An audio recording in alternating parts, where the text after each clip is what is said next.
டெல்லிக்கும் எடப்பாடி பழனிசாமி அவர்கள் பயணம் மேற்கொள்றாரு. அமித்ஷா கிட்ட சந்திச்சு தொகுதி பங்கீடு குறித்துலாம் பேச இருக்காங்க. ஸோ பாஜக தரப்புல இருந்து அவங்க அதிக தொகுதிகள் கேட்கறதாகவும், ஆனா அதிமுக தரப்புல இருந்து கடந்த முறை மாதிரியே ஒரு 20ல இருந்து 25 சீட்டு கொடுக்கிற மாதிரியும் நிறைய தகவல்கள் வருது. ஸோ எடப்பாடி பழனிசாமி அவர்கள் அந்த கூட்டணிக்கு தலைமை அப்படின்ற ஒரு விஷயத்துல இந்த இடத்துல ஸ்டாண்ட் பண்ணியிருக்காரா?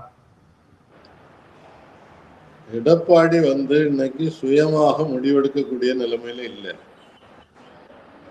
அவங்க பல்வேறு குற்றச்சாட்டுக்களை இதெல்லாம் சேர்த்து வச்சிட்டு இருக்கிறாங்க.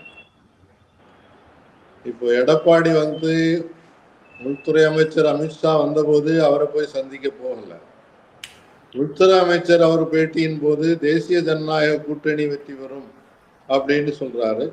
ஆனா இவர் தனியாகவே அதிமுக ஆட்சியை பிடிக்கும்னு சொல்லி அதே நாள்ல தனிப்பெரும்பான்மையோட ஜெயிப்போம்.